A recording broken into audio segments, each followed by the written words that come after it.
West Coast Cookbook and Speakeasy with Chef Justice Putnam. Netrootsradio.com.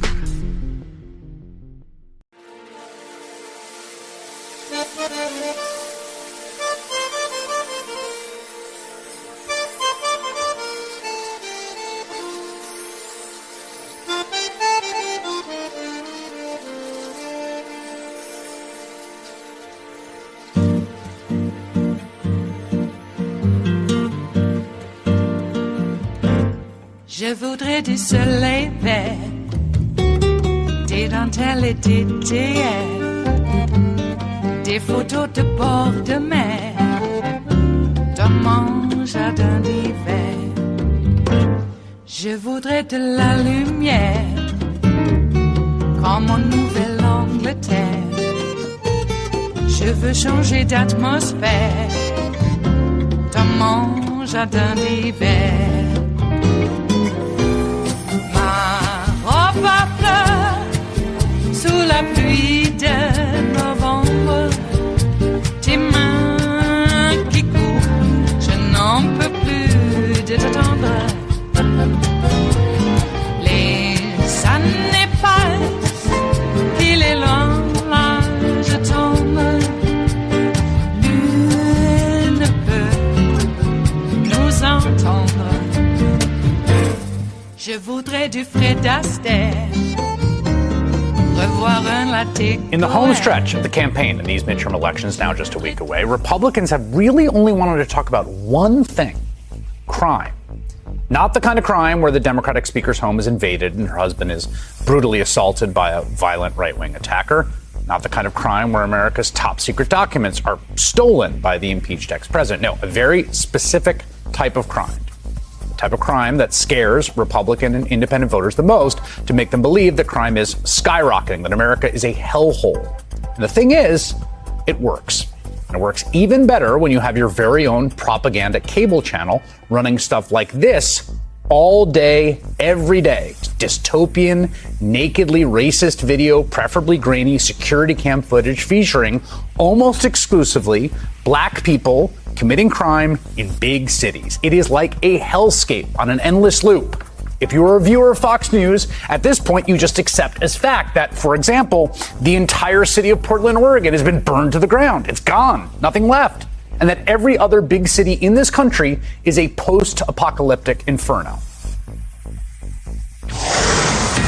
From coast to coast, crime is exploding in Democrat-run cities. Lawlessness in blue cities continues. Portland and Seattle and Chicago, there's all hell is breaking loose in New York, where people are regularly shot, beaten, and robbed in public. Every city, it is out of control. Chicago has become a sanctuary for violent, depraved criminals. San Francisco devolved into a hellhole. LA County, this is a lawless hellhole. Dangerous, filthy hellhole. I am getting out of this hellhole. Your safety is in peril with Democrats in power.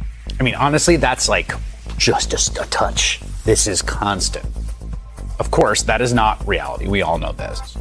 But those messages, they're not for you. They are for viewers sitting at home who do not live in big cities, being frightened into thinking that urban Democratic cities are just absolutely falling apart. And that is precisely how Republican candidates are running in race after race across this country. They are telling voters that the liberals and the Democrats have screwed up. They've gone soft on criminals, and now the criminals have taken over, and Republicans need to sweep in and take the reins and crack down. They need to clean up the cities that are ruining America. None of this is new at all, or particularly clever, or even true.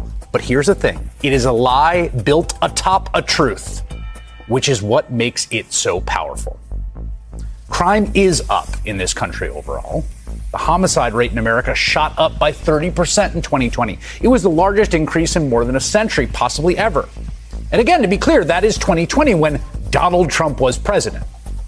Early estimates indicate that homicide rate kept growing in 2021, though we still don't have all the data. And to be honest, national crime data is not great. So here's the thing. It's not some complete invention of right-wing propaganda. Not just homicide rates, but other crimes have gone up in all sorts of places. But here's the other thing. It is not happening the way they said it is. In fact, some of the hotbeds of crime in America are actually in conservative places, in red states. Last month, the Democratic candidate for governor of Oklahoma made this very point in a debate. Check it out. So let's talk about the facts. The fact is, the rates of violent crime are higher in Oklahoma under your watch than in New York and California. That's a fact. Well, we'll have that fact checked by the Frontier Superintendent. It's also a fact that medical marijuana... Oklahomans, do you believe we have higher crime than New York or California? That's what she just said. I mean, are you kidding me? Us, Oklahoma, real America, more crime than California and New York? Now, here's the thing. I love that tape. I love it. Put it in a museum because I think Oklahoma Governor Kevin Stitt probably believed his opponent was wrong when he says that's not true.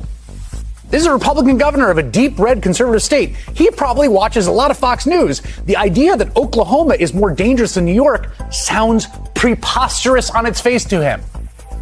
But I don't think he's seen what's going on in his state, or at least does not want to believe it. This breaking news taking us to northwest Oklahoma City, where Oklahoma City police have been called out for a bank robbery. Oklahoma City police want to find dangerous armed robbery suspect. 2 homeowners fight back during a terrifying home invasion. An accused rapist in Guthrie arrested again. Oklahoma City police officers on leave after he and his wife were arrested for a string of felonies. An up-and-coming young Republican arrested for sex crimes with a minor. After a 2.5-week crime spree, a suspect some call the Sandwich Bandit is locked up. Sean Eman is facing felony charges after allegedly stabbing another man who was swinging a hatchet at him. Police say that mail carrier was robbed at gunpoint. You robbed the mailman. Who does that? Oh my God! Oklahoma's a hellhole. Don't go there. Seriously, the Oklahoma Democrat running for governor is correct, just on the basic facts. The homicide rate in Oklahoma is higher than New York. It is higher than California, considerably so. In 2020, for instance, Oklahoma had 9 homicides for every 100,000 people. Again, we're talking deep red Oklahoma, where the 2 largest cities are run by Republican mayors. So you can't even blame it on the cities and their libs, those liberals who wanted to fund the police. No, the Republican mayor of Tulsa and Oklahoma City, I don't think that's them. Now compare that to California with about 6 homicides for every 100,000, or New York with about 5. In fact, just look at the top 10 states with the highest murder rate. Mississippi, Louisiana, Kentucky, Alabama, Missouri, South Carolina, New Mexico, Georgia, Arkansas, and Tennessee. Almost all Republican-run states that vote for Republican presidential candidates every election. Here's another stat for you. The murder rates were 40% higher in states that voted for Donald Trump than states that voted for Joe Biden. So yes, crime is up. But the central lie Fox is peddling and the Republican Party is that it's just the libs in the big cities and those other people, the ones on the security footage we keep showing you, they're responsible. But it's not just happening there, despite what Republicans across the country and that network would like you to believe. Listen to this. Homicide rates increased 25% in rural areas in 2020. Do you think that was because they quote unquote defunded the police or because the liberal prosecutors got in power in rural America? Do you think that's what happened? That is almost as much as the spike in urban areas, which was 30%. So if Republicans really care about this, if they want to make sure that people feel secure in their homes and the streets, they should be talking about the uptick in crime all over. In rural America and urban America.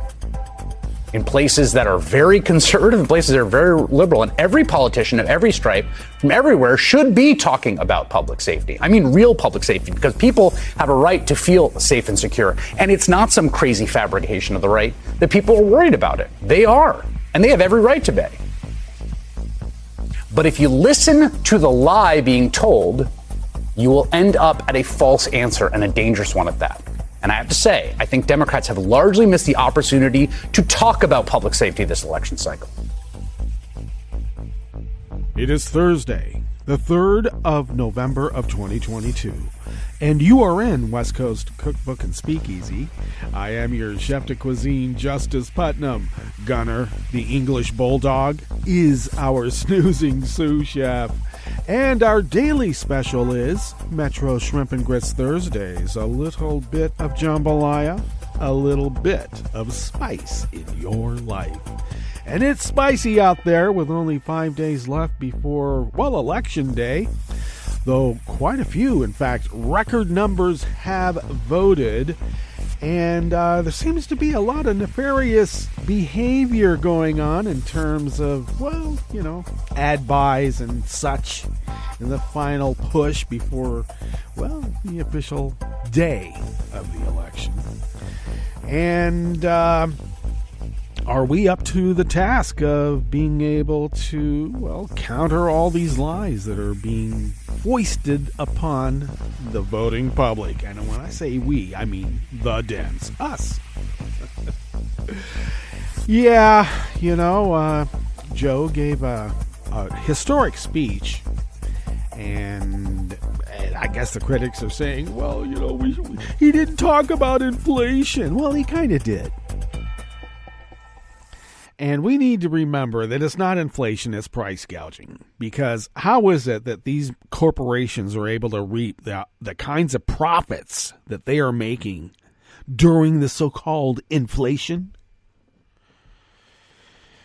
I mean, it's the common tactic. It's the MO of the right wing. Tank the economy. Keep the Democrats from really fixing it. And when they do, just, death by 1,000 pricks, that kind of thing. And when I say pricks, I mean real pricks. Not the little stabby things, but a bunch of pricks putting their 2 cents in. All right. And so Joe didn't talk about inflation. He talked about saving democracy. We don't want to save democracy because I want to be able to buy, gasoline at a cheaper price. Okay. They did say that Mussolini made the trains run on time, and so that's why fascism was okay. Until he was hung upside down at the bridge. And it was after he was dead, let's be clear. It was kind of gruesome. I don't know if I like that kind of behavior. But that's what happened. Okay? So much for making the trains run on time as being the end-all of all end-alls. So, apparently Joe is being roundly criticized by all quarters. We got the GOP leadership, McCarthy and McConnell, going on the airwaves saying, it's Joe Biden that's trying to divide us. He's made so many mistakes. He's hiding behind this thing that democracy will fall apart. Only they can rule. Which is the amount of projection that you would expect from these, well, insurgent, fascists. If I call them Nazis, people will say they're not really Nazis. Well, they are fascists. And, confess, I like calling them Nazis because it rolls off the tongue better. Mm-hmm. And in many respects, they are Nazis. And they are fascists. You got Carrie Lake, when asked, hey, it's the election deniers that are the biggest threat to our national security. And she goes out there whining, saying, it's the left that is trying to stifle our free speech.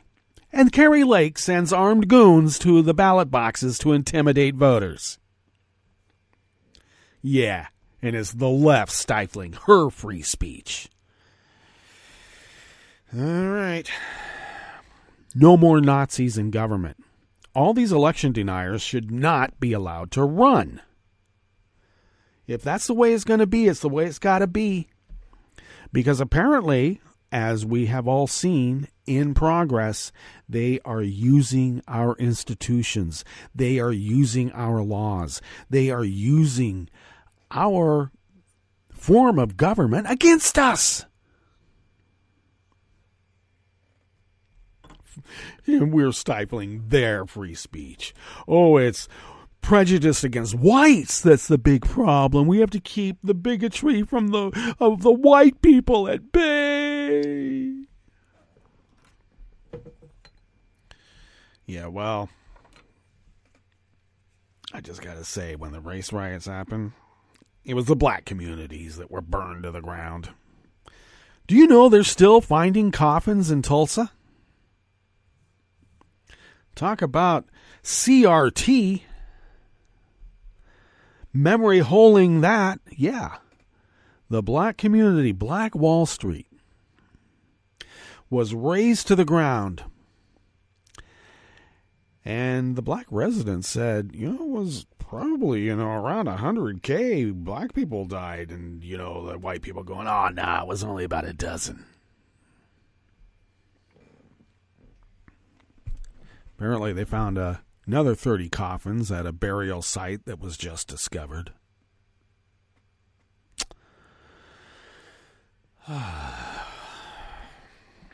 But it's the left that is stifling the free speech of the right. And apparently the, protecting democracy is much less important than crime. And we, as we saw at the very top there, crime is a much more happening thing in red areas, red states, red towns, red cities, red counties. And anecdotally, there has been more murders and more murder attempts in this region of Southern Oregon that I reside in. I call it Sundown Town, Southern Oregon, because it's very white. There have been more murders and more attempted murders, more break-ins, more other kinds of violent crimes here in this area that encompasses about the same amount of area, well, maybe a little bit more. But I'm just saying that there was a lot more people in the Berkeley-Oakland border where I spent most of my 30-plus years in the Bay Area. Always had my domicile there in the Elmwood. But, I had a boat and lived on the boat. And when I was going to grad school, I rented a place out in Lakeshore near campus. Had to go across Stonestown to get to the campus. I could walk. It was within walking distance. Not now. I could not walk that far now. But for most of the almost 35 years, I lived in the Bay Area. Along the Berkeley-Oakland border, there was more murders here in the 7 years that I've been back to take care of my dear old ma. And it is not Democrats running this area. They're all repugs. And I'm talking the most virulent, white-centric kind of repug. We call them maggots now. We're stifling their free speech. They get to fly their literal fuck Biden flags. Not let's go Brandon. I'm saying literally fuck Biden flags across the street from the elementary school. They're back up.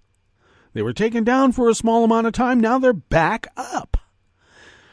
It's the left that is stifling their free speech. Election workers and volunteers harassed at their homes, threatened, their families threatened. And I'm talking about biker Proud Boy types harassing people in the middle of the night with Klieg lights and bullhorns. It is the left stifling the free speech of the right. Let that be a lesson. The price of gasoline will go down. It is being manipulated, and we know it. In fact, across the whole economy, for some reason, when you get so rich and you don't have any national allegiance, you will do what you want to do when you want to do it, regardless of the geopolitics involved, or maybe because of the geopolitics involved.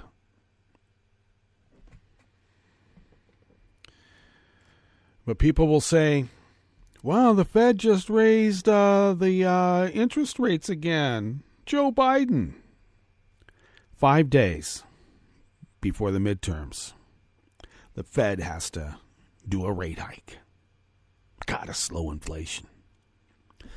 Does nothing about stopping the price gouging by these right-wing Burgermeister Nazi industrialists. Let's just call it what it is.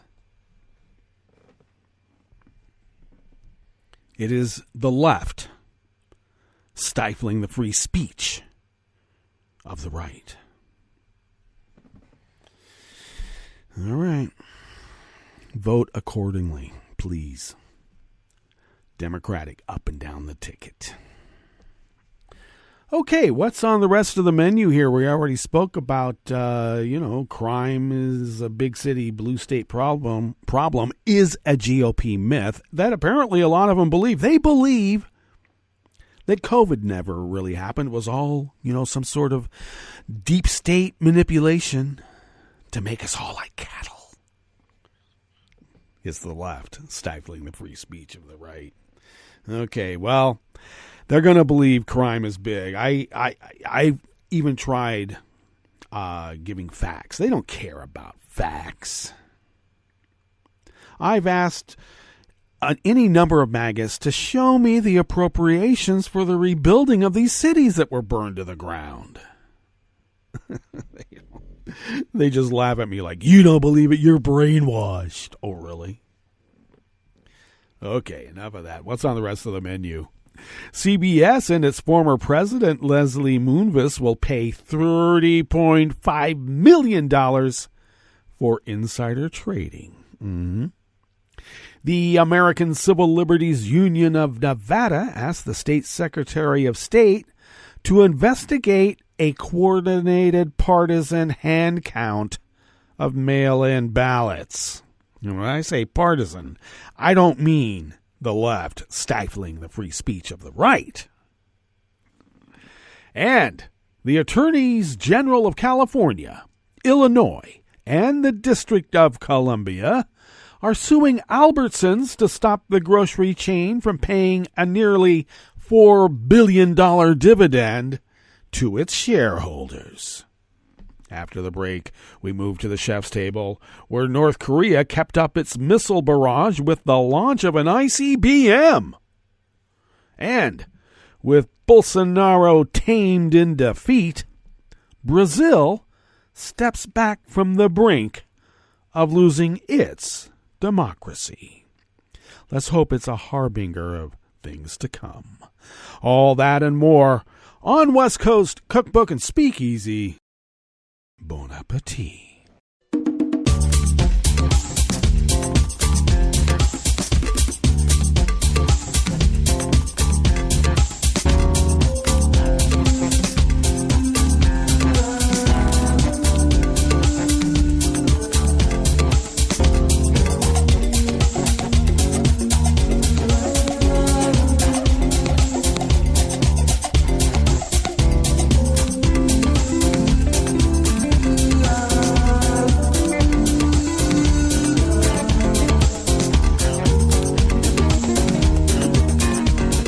Near the bottom of our homepage at netrootsradio.com, to the right of the page is the chat room link, which is monitored by Kelly Lincoln, not the link, the room.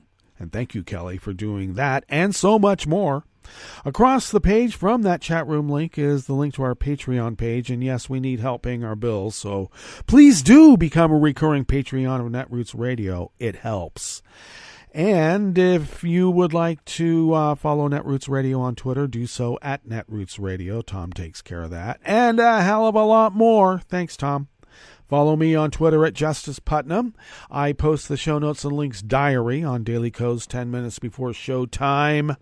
And that's where the real reportage is, and the full articles, too. So check it out. Follow the show on Twitter at Cookbook West and pick up podcasts by way of Spreaker, Stitcher, TuneIn, iHeart, YouTube, iTunes, etc., etc., etc. This first offering here in the Bistro Cafe of West Coast Cookbook and Speakeasy on this fine Metro Shrimp and Grits Thursdays is by Bobby Cana Calvin and Stephanie Dazio. CBS and its former president, Leslie Moonves, will pay $30.5 million as part of an agreement with the New York Attorney General's office, which says the network's executives conspired with a Los Angeles police captain to conceal sexual assault allegations against Moonves. Under the deal announced yesterday, Wednesday, by Attorney General Letitia James, the broadcast giant is required to pay $22 million to shareholders and another $6 million for sexual harassment and assault programs. Moonves will have to pay $2.5 million, all of which will benefit stockholders who the Attorney General said were initially kept in the dark about the allegations. At least one of those executives, one of the few privy to an internal investigation, sold millions of dollars of stock before the allegations against Moonves became public, which the Attorney General's office said amounted to insider trading. In October of 2017, the Me Too movement began to pick up steam as media mogul Harvey Weinstein and others in the entertainment industry were accused of sexual abuse. The following month, Los Angeles police received a complaint against Moonves, who less than 3 weeks later called the movement a watershed moment during a Variety magazine summit. Moonves resigned from CBS on September 9th of 2018. In a document outlining the findings of its investigation, the Attorney General's office detailed an alleged scheme by an unnamed Los Angeles police captain to try to cover up the allegations against Moonves. The LAPD later identified the captain as Corey Palka, who retired last year in the rank of commander after 34 years in the department. He had served as the commanding officer of the Hollywood division for more than 3 years. He did not respond to multiple requests for comment.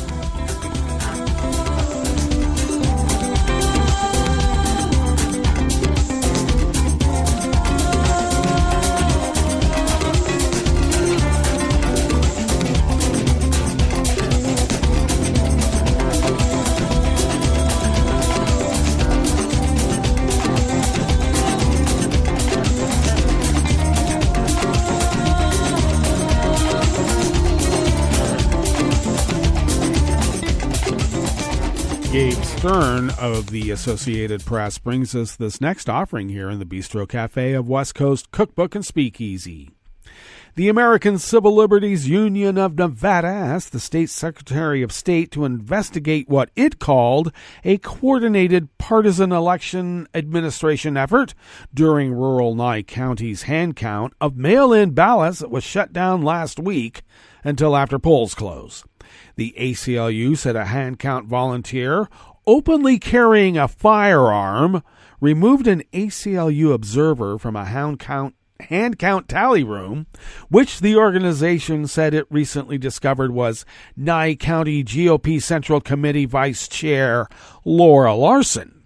The ACLU said the situation poses questions surrounding Nye County Interim Clerk Mark Kampf's delegation of authority to partisan officials to remove observers from hand count rooms, particularly during a hand count process that deals with tabulations of the ballots. A partisan official from the Nye County GOP Central Committee given free range to roam the halls and remove those engaging in observation violates the core principles underlying free and safe elections and makes an even greater mockery of our democracy, ACLU of Nevada's executive director Arthur Hasselbula said in a statement. It's the latest development in a conflict between the rural county's election administration and the ACLU that has spawned lawsuits, infighting, and a Nevada Supreme Court ruling late on October 27th that prompted Secretary of State Barbara Kekavosky, a Republican, to shut down the hand counting until after the polls close on Election Day. Several ACLU members showed up on the first day of hand counting yesterday, Wednesday, in Pahrump, an hour outside Las Vegas. Comp said last week that the ACLU observer at issue was suspected of tallying votes, something that was prohibited when observing the hand count, Volunteers locked the door to the entry room that led to the hand-counting rooms due to the incident with the ACLU. Several volunteers at the time. A volunteer was in charge of opening the door for all observers or volunteers that walked in. A spokesman for Nye County did not immediately respond to an emailed request for comment. Neither did Larson nor Nye County GOP Central Committee Chair. Nye County stopped their hand count process on Friday due to orders from the Secretary of State's office over the early release of results after 2 days of hand counting. It came in response to a new opinion from the Nevada Supreme Court in favor of the ACLU's Nevada chapter, which argued, among other things, that the reading out of ballots risked the release of early election counts.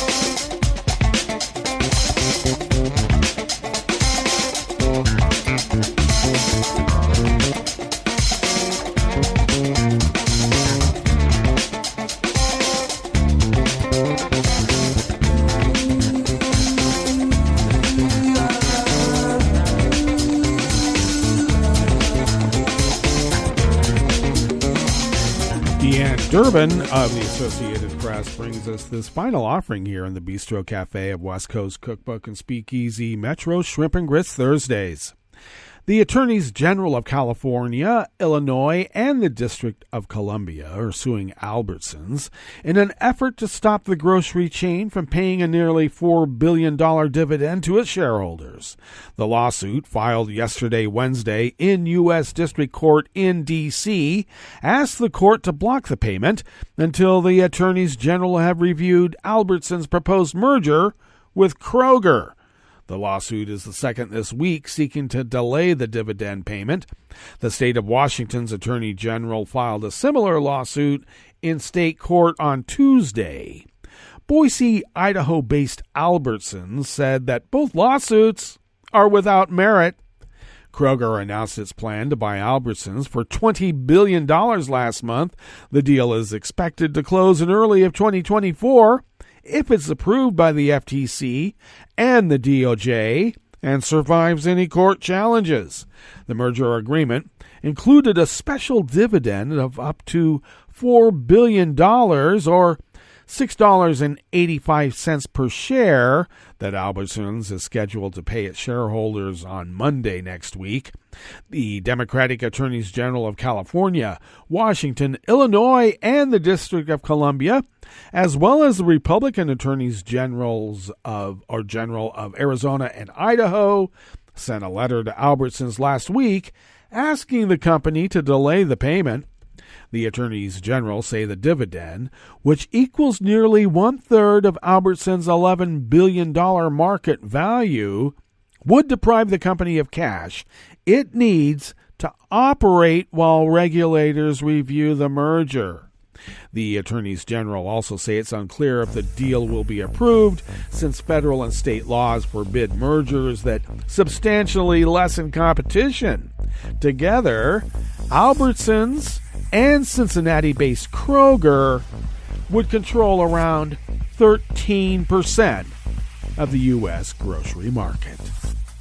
Well, that brings us to our break period, and why don't we take a break? And when we get back from that break, we will go through weather from around the world, and we will finish up with the stories that we've curated for you today. You are listening to West Coast Cookbook and Speakeasy, and we will be right back. You are listening to netrootsradio.com. Please hang up and try again.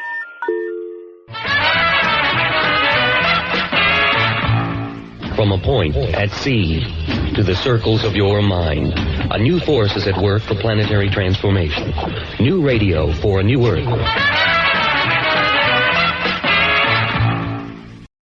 If you want to prevent lung cancer deaths, there's an important first step. Catch the disease early.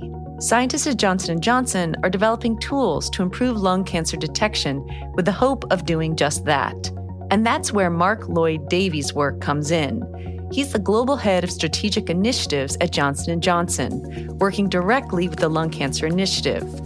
And he's devoted to changing public policy so people who are most likely to develop lung cancer can access the regular screenings they need. Mark recently sat down with Scientific American Custom Media to talk about ways to reach those vulnerable populations earlier. We know lung cancer is often lethal because it's detected too late. So you'd think there would be a big push to offer regular screenings, especially to smokers. Unfortunately, that's not the case. There are few or no policy mechanisms which incentivize health systems to catch lung cancer at an early stage. Mark says that each year, only about 5 to 7% of people who qualify receive a lung cancer screening. And that's in complete contrast, for example, for other cancers such as cervical cancer, where you have 80% of patients having their annual cervical cancer check. Why are lung cancer screenings so low if we know they'd save lives? I've been in many summits, meetings, discussions with leading clinicians, pulmonologists, oncologists, policymakers, patient group advocates. And there isn't necessarily a one single well-known answer as to why that is the case. But Mark has a few ideas. Number one, the stigma associated with smoking. There's almost a sort of sense of shame amongst people who are at risk of developing lung cancer, such as smokers. As a result of that, there isn't that sort of proactive drive to look for that annual lung screen and to check my health, etc., on a regular basis. It's almost as if the healthcare system has over-stigmatized smoking. It is, of course, bad for people's health. People shouldn't be doing it. But if they are, that doesn't suddenly mean that health support, the annual lung screen, shouldn't be followed. These patients should still be receiving their annual lung check. Reason number two, health inequities. According to Mark's research, heavy smokers or former heavy smokers who recently quit are also more likely to be Black, earn less money, and have less education. All of these factors reduce their access to quality health care. So essentially, lower income and lower education groups are not receiving the annual lung check that which they should be doing. How do you fix this problem? Mark says the answer lies not in the patients, but in the healthcare providers. There is a concern in the policymaker community of how do we know how much our patients really smoke? But that's, in some respects, approaching it from the wrong angle and perspective. Instead of getting patients to be honest about their smoking habits, why not motivate doctors to offer lung cancer screenings proactively? I think the best starting point to begin to move the needle would be for policymakers and health system experts to develop a quality measure for lung cancer screening, which would essentially incentivize providers to start providing more screening. The plan would work this way. If doctors and healthcare systems were evaluated based on their rates of lung cancer screenings, they'd be more likely to identify eligible patients and get them those screenings every year. Plus, people advocating for lung cancer patients could hold those healthcare providers accountable. Purchasers and consumers could start to compare provider plans and see, this particular organization provides lung cancer screening, and these ones don't. How close are we to this kind of quality measure?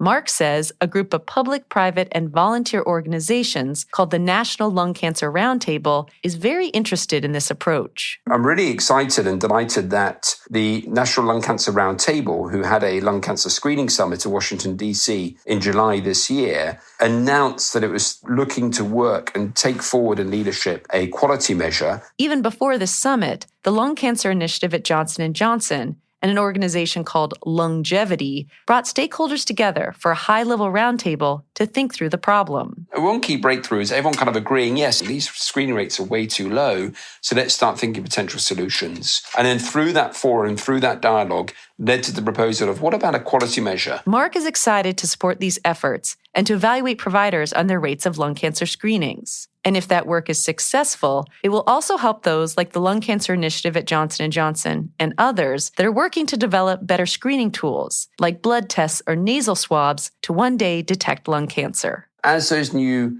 products come available to patients, there is a health system design which is going to enable those technologies to get to patients faster and quicker. Making that work means aligning policy, research, and technology. It's Mark's hope that the Lung Cancer Initiative's efforts will lead to a future where vulnerable populations are screened frequently, lung cancer is caught earlier, and the disease is easier to treat, all with the goal of giving cancer patients a better shot at survival. Mark Lloyd Davies is the global head of strategic initiatives at Johnson & Johnson. The Lung Cancer Initiative was formed in 2018 to unleash the full potential of science and technology to change the trajectory of this complex disease. This podcast was produced by Scientific American Custom Media and made possible through the support of the Lung Cancer Initiative at Johnson & Johnson. This program is presented by the Centers for Disease Control and Prevention.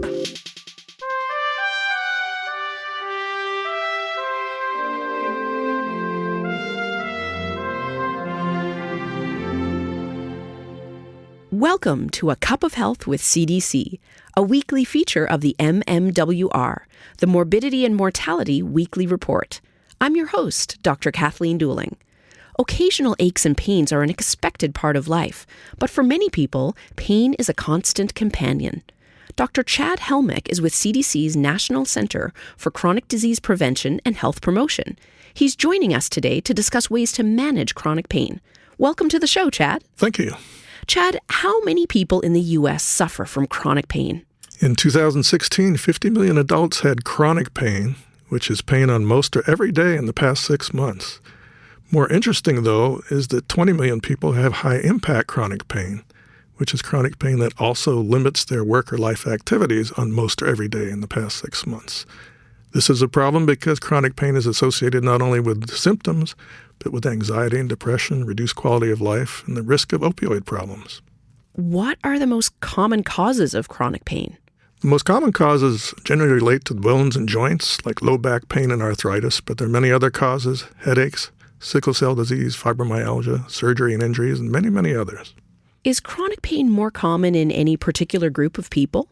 Yes, it occurs at all ages, but it's more common in older middle-aged adults and in the oldest 85 and older. It's also more common in women, poor people, and those who live in rural areas. How is chronic pain treated? Well, the first thing to do is to get a diagnosis, which can help guide treatment. But the thinking about chronic pain now is that it becomes a chronic disease by itself, regardless of the cause, and that can cause significant problems. The real goal in management is to have a manageable level of pain, not to get rid of all pain. There's several steps that can be taken, and these are sometimes difficult to do because of barriers to access. But it makes sense to do the simplest and safest things first. And these are non-drug steps. Things like physical activity. Walking is perfectly good to help reduce pain. Also, self-management education can give you some confidence in managing chronic pain when you're on your own. There's also physical therapy, occupational therapy, psychological therapy, better sleep, which usually means less alcohol, and seeing a chiropractor or getting biofeedback and massage. If that's not enough, non-opioid drugs like Tylenol or Motrin and Advil or naproxen or Aleve can help. If those don't work, then it's time to consider something stronger. Sometimes that's opioids, but there's not great evidence that opioids are good for long-term pain in most people. Do you have any advice for people suffering from chronic pain? Well, it's important to work with a variety of providers who are working together to help you. The goal, again, is manageable pain so you can live a productive life. This can include physical therapy, most people can walk, to treat any underlying depression or anxiety, and to avoid further injuries. Finally, the National Pain Strategy is laying out a strategic roadmap to improve pain management system in this country. Where can listeners get more information about managing chronic pain? Listeners can go to the NIH website, nih.gov, and type in National Pain Strategy. Thanks, Chad. I've been talking today with Dr. Chad Helmick about ways to manage chronic pain. If you're experiencing daily pain, talk with your healthcare provider to ensure you have the correct diagnosis and know how to manage your condition. Until next time, be well. This is Dr. Kathleen Dooling for A Cup of Health with CDC. For the most accurate health information, visit cdc.gov or call 1-800-CDC-INFO. Hi, It's Tom. Could we humbly suggest your donation to netrootsradio.com? All we've got to run this 24-hour powerhouse of progressive resistance radio is what comes out of our own wallets. And you are our biggest donor. And it doesn't take much, $3, $5. Just go to the bottom of our netrootsradio.com page and hit our secure donate button. Heck, you can even make a recurring contribution. So donate what you'd like at the bottom of our netrootsradio.com's homepage. Because you are our biggest donor. netrootsradio.com. Together, we are Resistance Radio.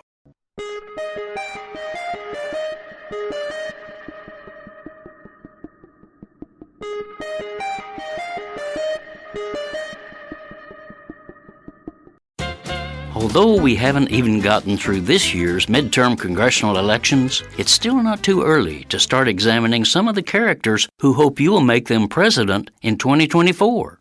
I know you don't want to, but we must. That's because corporate elites have already chosen their favorites, and they intend to use massive sums of money, lies, more money, PR slickum, and even more money to slide their toady into the Oval Office, hoping you don't discover until it's too late that their chosen one really is a toad. Take Ron DeSantis. The GOP's far-right, power-hungry, narcissistic Florida governor promises to be the next Donald Trump, only more effective and not as nice. For example, his favorite gubernatorial hobby is the Orwellian practice of monitoring and censoring people's speech and thoughts, culling out ideas he deems objectionable. Don't say gay is his most infamous dictate to the state's teachers, but he has also outlawed any teachings that might, quote, denigrate the Founding Fathers. Nor will he tolerate the study of institutional racism in America. Indeed, he has even mandated that social studies textbooks, get this, must not include concepts of social justice.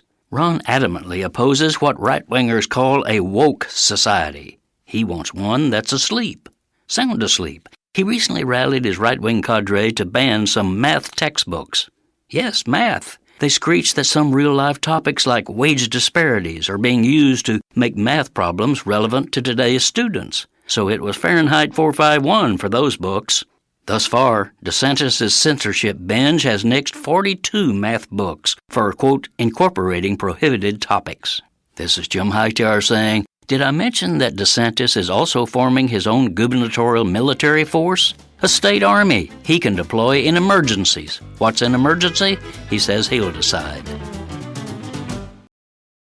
Make sure you're registered to vote. Go to rockthevote.org. Vote for Democrats up and down the ticket. This message, a public service from all the fine people of netrootsradio.com. Are more books being banned, and which ones? I'm Bill Newman, and this is the Civil Liberties Minute. According to a new report from the American Library Association, there has been, across the country, a marked escalation in the efforts to ban books. Some libraries have been threatened with loss of funding if they didn't remove certain titles. Some librarians have been accused of distributing graphic pornography, and police reports have been filed based on the books on the shelves. Most of the attacks focus on books with LGBTQ or black characters. Maya Kobe's memoir, Genderqueer, appears to be one of, if not the, most frequently targeted books in the country. The New York Times quotes the Library Association's director of the Office of Intellectual Freedom as saying, quote, we're truly fearful that at some point we'll see a librarian arrested for providing constitutionally protected books on disfavored topics, which is a testament to this profoundly sad and highly dangerous state of affairs. Public libraries must be able to remain true to their mission. As President Dwight Eisenhower said, the libraries of America are and must ever remain the home of free and inquiring minds. Everyone is entitled to the clear confidence that there they can freely seek the whole truth, unvarnished by fashion and uncompromised by expediency. Or as President John Kennedy put it, libraries should be open to all, except the censor. The Civil Liberties Minute is made possible by the ACLU because freedom can't protect itself. I'm Rick Smith, and this is Labor History in 2. On this day in labor history, the year was 1921. That was the day the New York Times headline proclaimed, "Striker rioting all over the city, dumped thousands of gallons of milk, Highland threatens to seize plants." Hyland refers to New York City Mayor John Francis Hyland. Confrontations erupted between police and strikers, leading to multiple arrests. The striking milk drivers were angered because distributors had proposed cutting their wages as much as 20%. Milk by the thousands of gallons were taken from the trucks and stores and dumped into the streets. Non-striking drivers, as well as milk dealers, were stoned and beaten. Meanwhile, not letting a good crisis go to waste, storekeepers profited mightily from the strike, gouging consumers as much as 40 cents for a quart of milk, what at the time represented as much as a 300% increase. The New York Times article noted the health commissioner said that some complaints had been registered with his department and he would act if profiteering became a menace. By November 26th, it was reported that 80% of milk was back being delivered as the drivers' protests dwindled. The post-World War I period was a time of prosperity in the United States, but not for everyone. The wealthy did very well. Speakeasies flourished, making many gangsters and bootleggers prosperous. However, ordinary working people still had a hard life. There were many labor strikes during the 20s. Some of the most notable were the 1920 Mattawan coal miners' strike in West Virginia, the 1928 Massachusetts textile strike, and the 1929 North Carolina textile mill strike. Sadly, the more things change, the more they remain the same. Today, we have a growing divide between the wealthy and the working class. Like what you hear? Check out more at laborhistoryin2.com.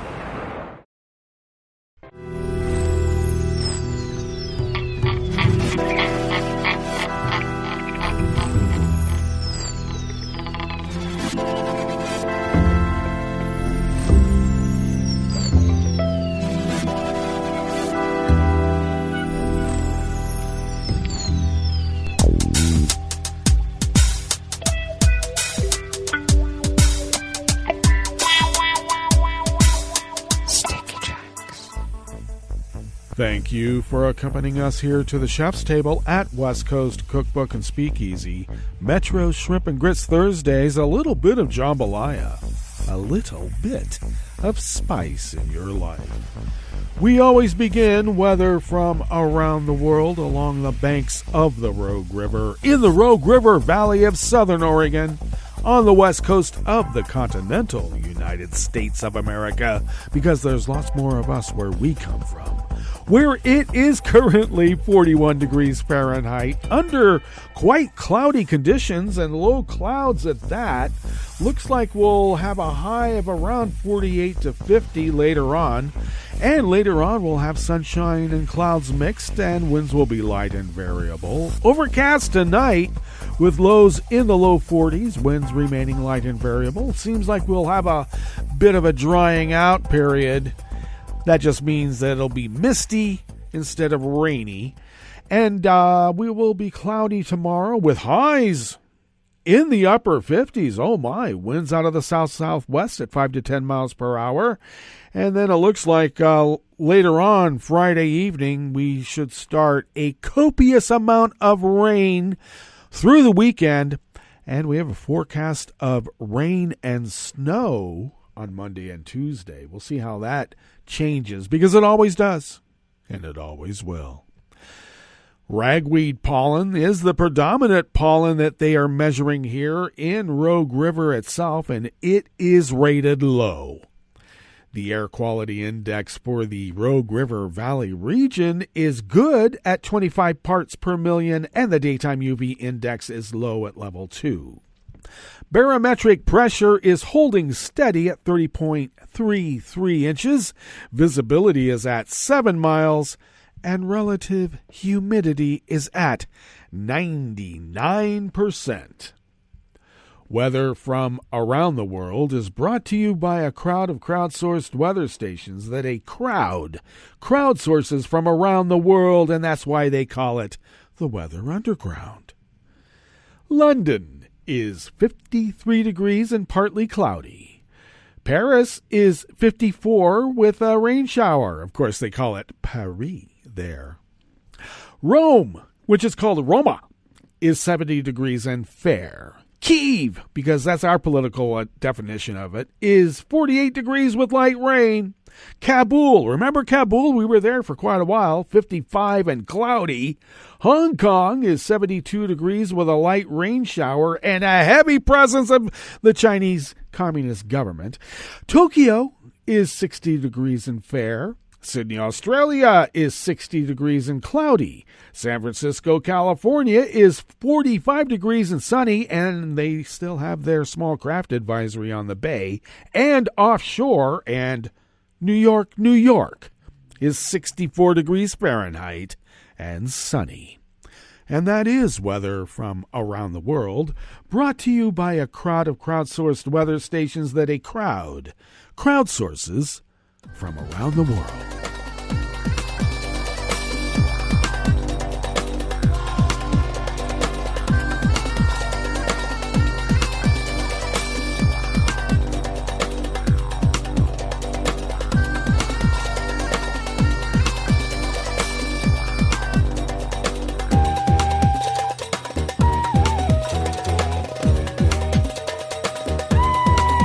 Kim Tong-Wong and Mari Yamaguchi of the Associated Press brings us this first amuse-bouche here at the chef's table at West Coast Cookbook and Speakeasy.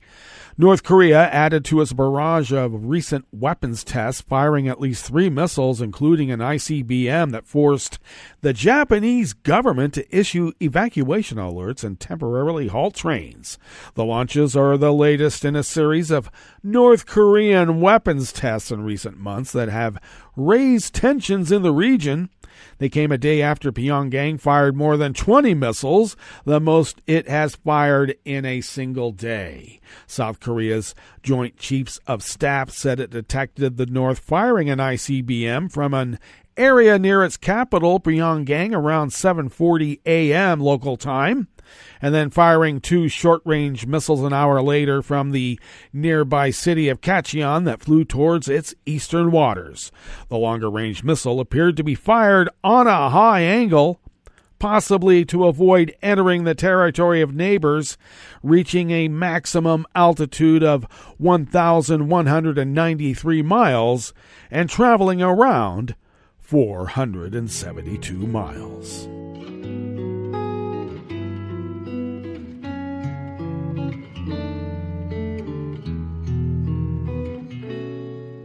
Je te donne ce mon amour pour la vie entière, la promesse de me trouver à tes genoux. Aussitôt que tu m'appelles, rester toujours fidèle, c'est tout, c'est tout. Je te donne tous mes printemps, mes étés de mer, mes automnes quand les feuilles tombent partout. Si ce n'est pas une bonne affaire, je te donne tous mes hivers. Diane Gentet and Joshua Goodman of the Associated Press brings us this final amuse-bouche here at the chef's table at West Coast Cookbook and Speakeasy, Metro Shrimp and Grits Thursdays.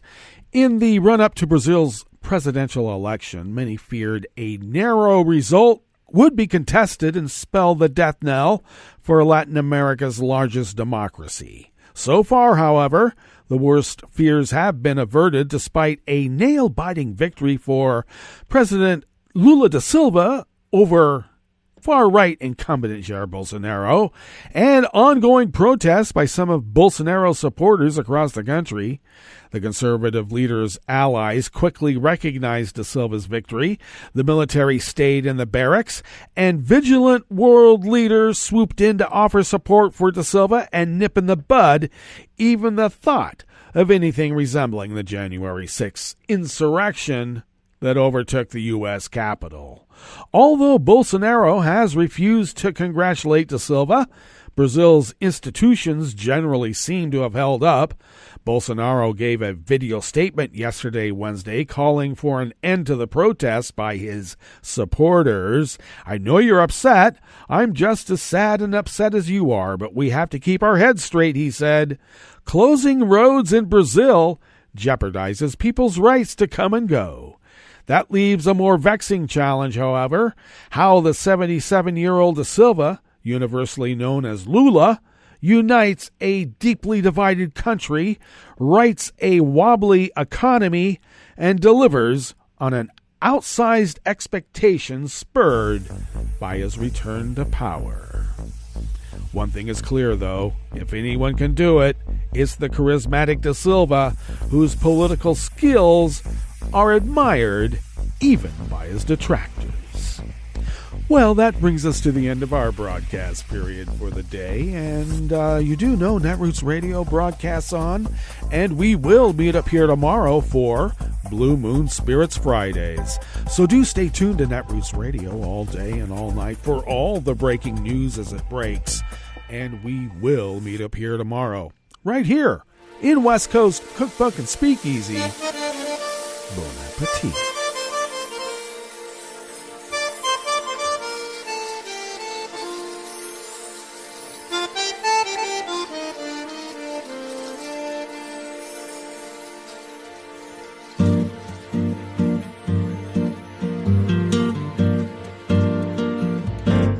Je voudrais du soleil vert, des dentelles et des théières, des photos de bord de mer, dans mon jardin d'hiver. Je voudrais de la lumière, comme en Nouvelle-Angleterre. Je veux changer d'atmosphère, dans mon jardin d'hiver. Robe à fleurs, sous la pluie de novembre, tes mains qui courent, je n'en peux plus de t'attendre. Les années passent, qu'il est loin, là je tombe. Nul ne peut nous entendre. Je voudrais du Fred Astaire, revoir un latte Goer. Je voudrais toujours te plaire dans mon jardin d'hiver.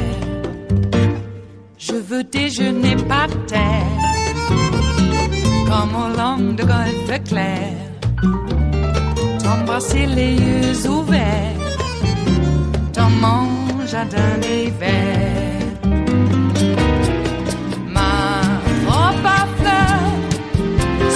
Pluie de novembre, tes mains qui courent, je n'en peux plus de t'attendre.